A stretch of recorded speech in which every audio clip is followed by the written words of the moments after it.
Nama Putri Champa tak asing lagi di telinga masyarakat Mojokerto. Makamnya di desa atau kecamatan Trowulan, Kabupaten Mojokerto, hingga kini masih dirawat dengan baik. Istri Raja Brawijaya V ini menjadi cikal bakal tersebarnya ajaran Islam di bumi Majapahit. Kisah Putri Champa dan masuknya Islam ke Majapahit ditulis pemerhati sejarah Mojokerto, Babat Keruntuhan Majapahit, Invasi Raden Patah, Suatu Kemustahilan Sejarah.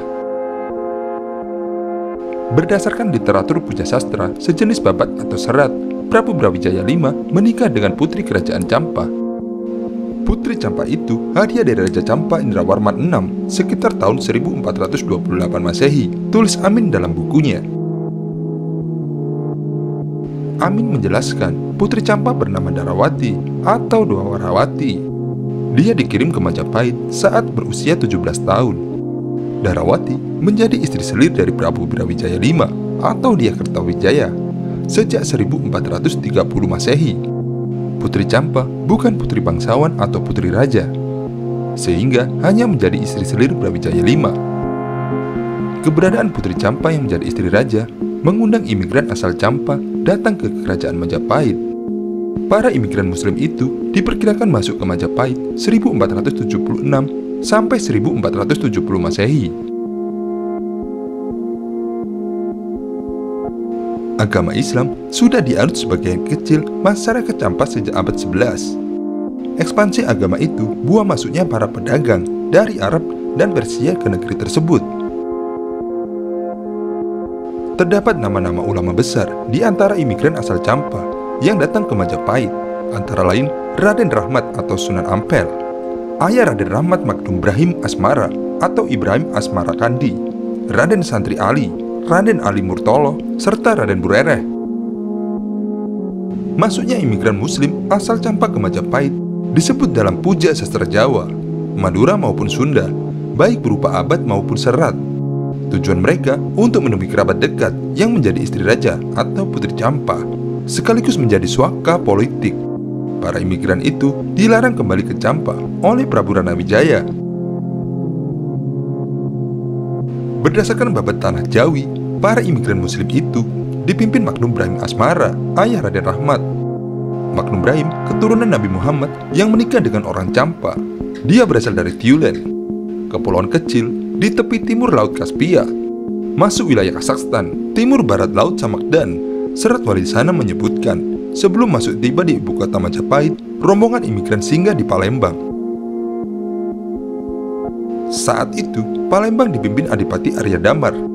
Persinggahan mereka disebut Arya Jinbun.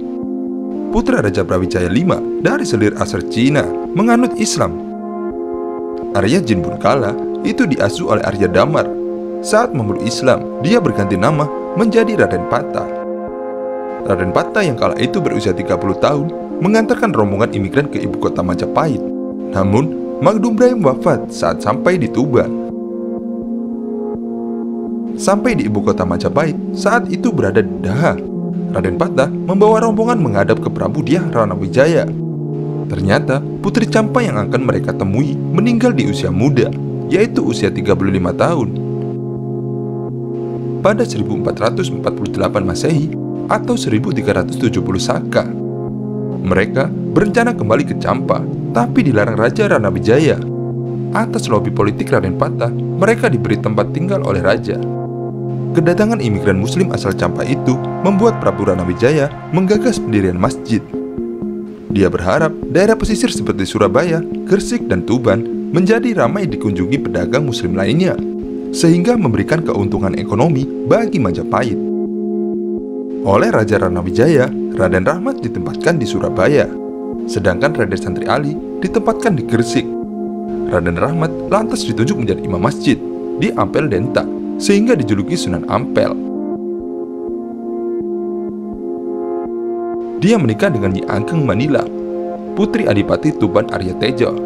Dia lalu diangkat menjadi Adipati Surabaya, menggantikan kakek istrinya, Arya Lembusora, yang meninggal. Babat Tanah Jawi menyebutkan, Raden Rahmat meminta Raden Patah membuat masjid besar di Demak. Raden Patah melaksanakan perintah tersebut. Tahun 1479 Masehi atau 1401 Saka, saat itu Raden Patah menjabat sebagai Pecatonda di Bintoro. Dia menikahi adik kandung Raden Rahmat, Nyi Ageng Maloka. Raden Patah meninggal di usia 58 tahun karena sakit, yaitu tahun 1507 Masehi. Posisinya sebagai penguasa Demak digantikan Pati Unus, bergelar Anumerta, Pangeran Sabrang Lor, yaitu putra Raden Patah. Sementara di Majapahit, tahun 1510 sampai 1511 Masehi, Raja Ranawijaya tutup usia, digantikan Prabu Udara. Pati Unus menolak tunduk pada Prabu Udara karena bukan keturunan raja. Sedang dirinya keturunan pengusaha Majapahit dari garis Brawijaya V, daerah pesisir Tuban, Gresik, dan Surabaya, mendekat ke Demak karena sesama muslim dan punya sejarah dari imigran Campa. Tahun 1513 Masehi, kota penting di Demak, yaitu Juwana, diserang Prabu Udara.